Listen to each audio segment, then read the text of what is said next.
something different. I'm back. And I'm talking again about ultrasound. I wrestle with when there's a big conference, whether that's the correct move or not, but there's a reason for this. There's a method to my madness. So, some of you may have had a case like this, right? This was an elderly patient. I actually picked up a sign out. He's a chronic cancer patient who's dying. He fell and broke his hip. And on the sign out to me by my colleague, he had had a lot of pain medication, and the description was, I really had a hard time controlling this guy's pain. He had all of this. So there's not much left to give this guy. And when I went in the room, he's crying, his family's crying. It's just not a really great paradigm. And so for me, I was able to take a needle and some analgesic and anesthetic and do a nerve block. And this it was one of my best cases where this guy just lies back in bed and smiles and says thank you.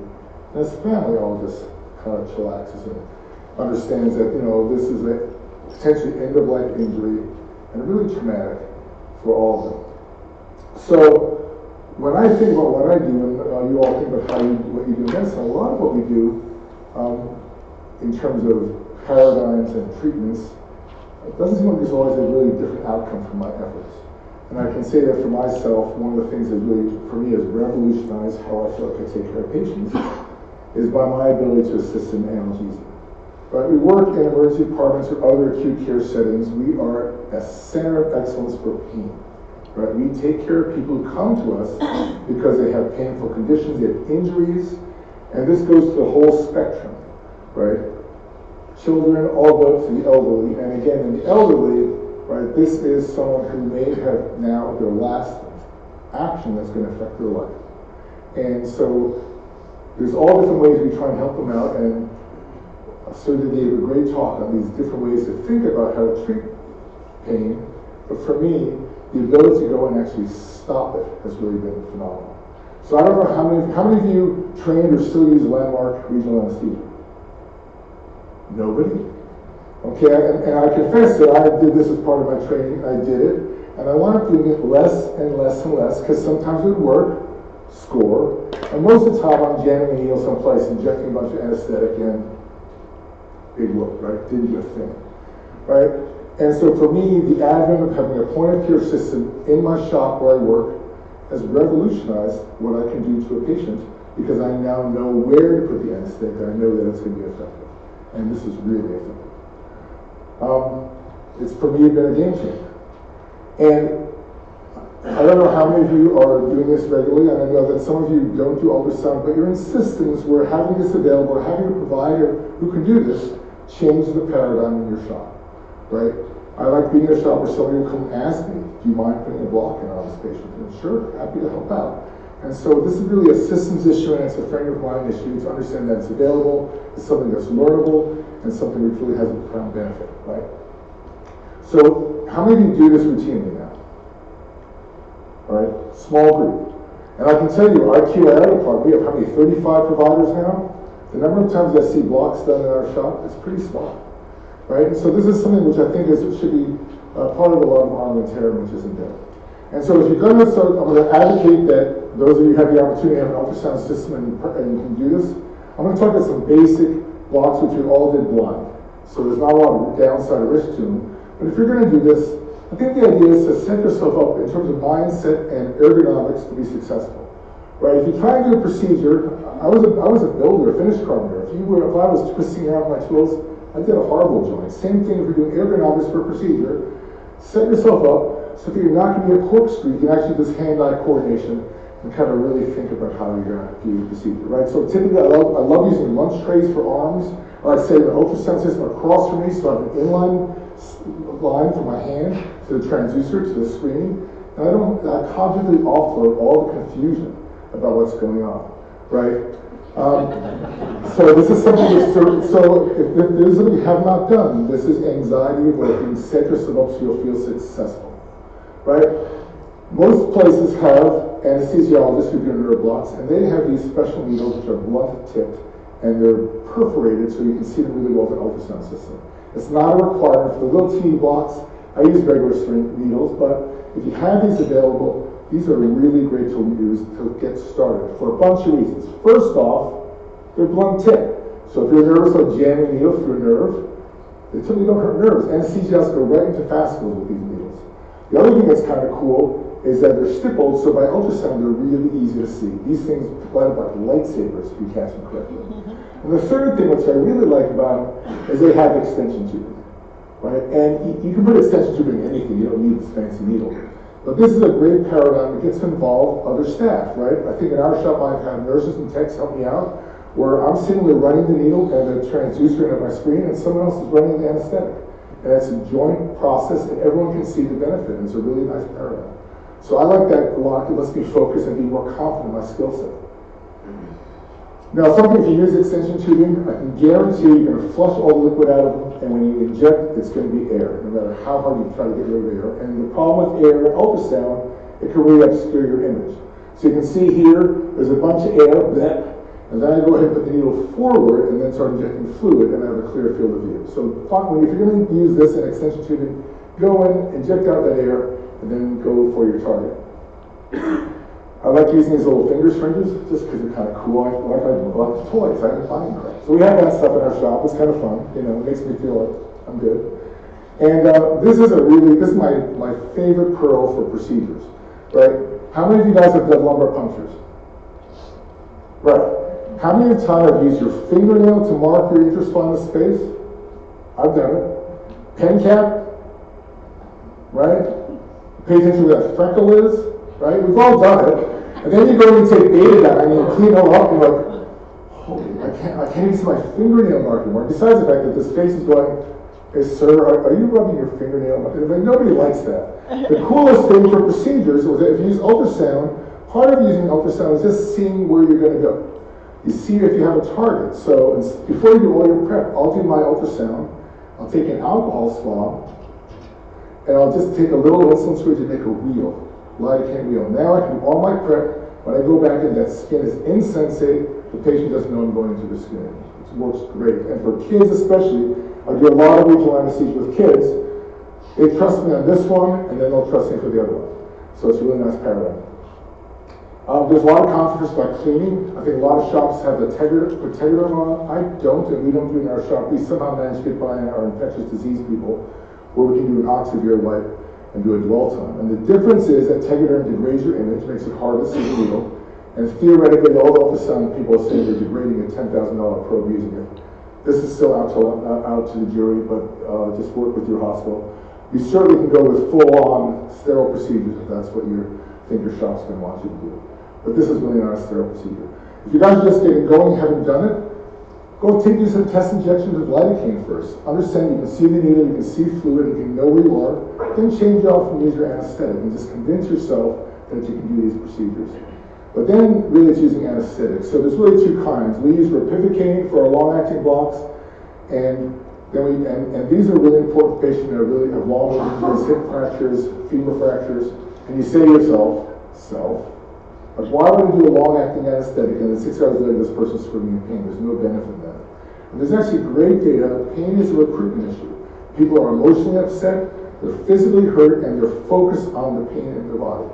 And when you give somebody a long-acting anesthetic, they have 6 hours or 8 hours to process what just happened to them. Elderly patients with a hip fracture, that can be a sentinel end-of-life event. They have time to go ahead and say, okay, I can deal with this. And then when the anesthetic wears off, there's multimodal analgesia, and they do better. There's great data supporting that. People do really well with long-acting anesthetics. Otherwise, for small procedures, we use lidocaine. There's a really cool anesthetic called chloroprocaine we have in our shop. What I like about this one is an S-race broken down product, something like adenosine. So you can kind of be cognizant that you're giving an anesthetic and it's guaranteed to break down. That's cool. All right, I printed this up for our shop. You know, there's a dose dependency for anesthetics. In kids, you have to definitely use math. For adults, if you have something like this, you kind of know where you stand, and you don't have to use math. You can kind of just do a dose. And you can convince yourself you're not going to hurt your patient by the dose you picked. So it's nice to have that around. Here's the bad stuff. But you do want to let your patients know that potentially there's going to be some permanent paresthesia. And that's incredibly rare, like 1 in 100,000. but it's a real risk, and so I talk to my patients. Jolene McGreevy and I were talking about, so if I can send somebody screaming in pain from a femur fracture, and I tell them they have a risk, they're never going to care. Like, so I don't know if that's ethical. He thought it was ethical. The other thing is that there is something called local anesthetic systemic toxicity syndrome, called LAST. It's only really been documented in patients who've had indwelling catheters that have dislodged, but ultimately, it's a real entity. There's, I think, 2 case descriptions of pop shots or single-dose shots that have caused it. You know it's happening immediately, and you should have interleukin someplace in your shop available that if you felt somebody was having it, you have a treatment for it. I've been doing anesthetics now regional for a long time. I've never come across this at all. And the data for pop shots is really slow. So let's talk about the nuts and bolts in terms of how to do this. So there's 3 basic things about finding nerves and putting injections by nerves. Number 1 is that nerves that are below the neck have this honeycomb pattern. And so below the clavicle, you look at a transverse, you try seeing what looks like a honeycomb. The other thing is this property called anisotropy, that if your transducer is not perpendicular to the nerve, you're not going to see it. So as the transducer moves off of perpendicular, the nerve kind of disappears. It's kind of fun to play with, but that's the reality that if you're looking for a nerve and you can't see it, say to yourself, oh, maybe I should move my transducer a little bit, and it'll light right up. The final thing is that sliding in a longitudinal fashion or sagittal with a transducer makes it really easy to pick these things up. So when you get confused, just move your hand a little bit, and then the nerves light right up. And I'll show you what I mean. We'll go through some of these. Okay? So we're just going to start. These are all basic blocks that I was trained to perform blind. I did them all blind. I sucked at them. Oh, so I'm getting recorded by audience. I was really bad at them. So I think for you, as advocating for those of you that don't do this to start getting going, these are basic, and they're considered to be entry-level blocks. So, right, a kid with a hand laceration, right? You've had this before, Joe, right? These stink. Right? They're not easy to anesthetize. I guess you can use ketamine, but you can do regional anesthesia, right? So an ulnar or median nerve block would work really well in this kid. So let's start with a median nerve block. I was trained to go ahead and find the retinaculum by pushing a needle through it, and then injecting a bunch of lidocaine here and hope that it worked. And it never worked. And so check what happens, right? You can see all these tendons here. And now as I slide the transducer, look for something honeycomby. Keep on looking, right there. See that? That's the median nerve. And found it by just sliding around and say, where's the honeycomb? And so now this is only 1 centimeter below the skin. I can pop a needle in there. Don't have to even be that close and get anesthetic at this vicinity, and it works great, right? You haven't seen one of these in at least a week, right? And this is always Friday night. The patient's drunk, male, wants Percocet, and doesn't want to stick around, and is not going to let you touch them, right? They want you to fix them, but they're not going to touch them. And sometimes you also have to deal with the fact that the angle needs to be corrected, and it's not worth my while to do propofol or any of that stuff. So the cool thing, you can do an ulnar nerve block and make that hand completely insensate in ulnar diffusion. And the ulnar nerve runs next to the ulnar artery. So if you there's right there the artery, there's a nerve very close to the skin. And if you watch as this is sliding, as I get more towards the elbow, that nerve goes away from the artery. So it's by itself. There's only muscle over it. So I can take a needle and just pop that sucker in. I have no neurovascular things hit except for that one nerve bundle. And that's really cool. I personally have a hard time trying to get my hand underneath my paw. So I like to roll my patients around and change their positions to make my access easier. So for ulnar nerve blocks, I actually will flex the elbow. And here's the same thing where you can see the neurovascular bundle, and there's the ulnar nerve separating, right? And now I can go ahead and go right here and push in laterally. And what's really cool, if you go laterally and the needle's parallel to the transducer, it looks like a lightsaber. It's easy to see. That's cool. That works really well, right? Same thing. Pediatric patient with a dorsal injury. Radial nerve block works really well. Radial nerve and the ulnar nerves are very similar. They have a vascular structure, and the nerves kind of piggyback in right next to them. The radial nerve can be really hard to see. Like there it is over here. It's teeny, and it's almost always black, and it's really pretty tough. So you can inject in that area anyway and say good enough. What I like to do is, the reason people get a wrist drop from a humeral fracture is because the radial nerve comes to the spinal groove. So check this out. This is ultrasound of the spiral groove. And as I'm sliding that transducer down, here comes the radial nerve right over there, and there it is. And again, a nice lateral target, easy to get. Right, so those are upper extremity nerve blocks. We've been blind for years. You can do these, and how many hand injuries you see almost on a daily basis at work, right? Great anesthesia for that. Have you ever seen this? Ear laceration? How much more? How much time? Okay. All right. Have you ever seen an ear laceration? Clavicle fracture? Put an IJ in? Right? So the cool thing is a really simple entry-level block that I used to do blind all the time. It actually worked better than the other ones, called a superficial cervical plexus. It's right up this entire area gets insensate by taking the needle right here, kind of halfway through the sternal notch and the mastoid. And so we used to do that blind, but now you can take a transducer and do the same thing with a transducer. And this is what you see. You see the posterior end of the sternocleidomastoid, elevator scapula, and just take a needle and put it in there. There's nothing else in here. You just inject anesthetic. It works fantastic, right? So this is what you would normally see. You're going to do an intravascular access. There's the IJ. Slide posteriorly. There you are. Easy. And this works great, especially for clavicle fractures. 6-7 hours of anesthetic for a patient when you put them in a sling. Helps a lot. And this is the needle injected. Cool. All right. So I'm going to go quick lower extremity and just a couple basic things.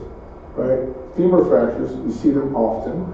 Right? This is a patient who's going to be probably put either in bucks traction, get a traction splint, eventually get an IML.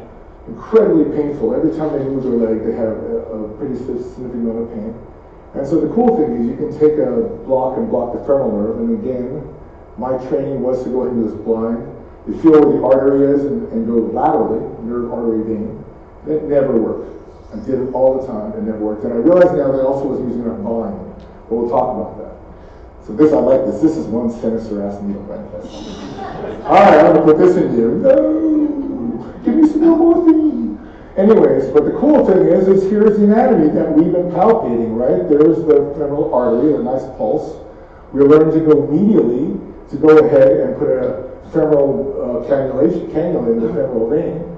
And then on top of that is a fascial plane, and then laterally is the nerve. Right? So going blind, we're trying to hit that nerve. I never hit it. I never got it. So the cool thing is, right, here's a needle going through that fascial plane, and I'm hydrodissecting that femoral nerve off these two fascial planes. And this winds up being a reasonably large volume block. You can get it with 10, I usually use 20 cc. I don't want a lot of anesthetic. It's a big nerve. And this works great. And for most of my patients, this works for the fracture and for the traction end. So that's really sweet.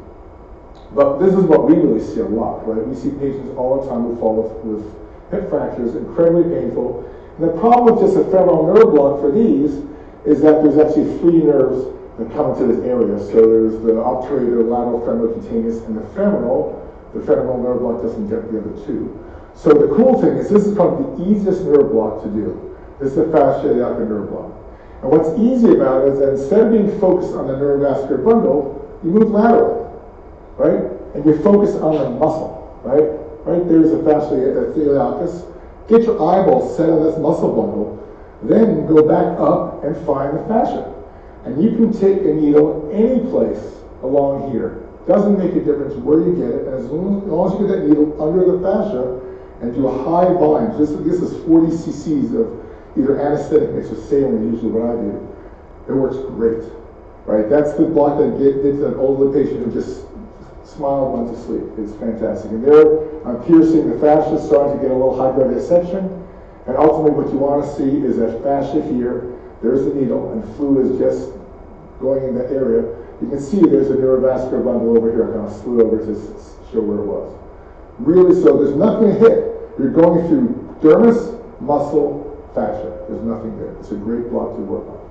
And finally, we see these things, and we see these things, right? How many of you have enjoyed trying to fix some of these soles, some of these foot? Come on, somebody must have enjoyed it. No, it's horrible. Patients can't stand it. It hurts, and especially with kids, right? So this is another thing that how many of you tried this blind? Push your two. Why did it work all the time? Right, that's because the nerve is supposed to be where Frank Vianney drew it, and it's never where Frankie needed to do it. It's someplace else, and you don't know where it is. So the cool thing, if you hit it, you'll get the entire post-solar foot for the most part. And for calcaneal fractures, if you go a little proximally to the ultrasound, they'll knock off the calcaneus. So how many of you care for people with calcaneus injuries? Have you been able to manage your pain well? No. It's horrible. It hurts like a bastard. Okay?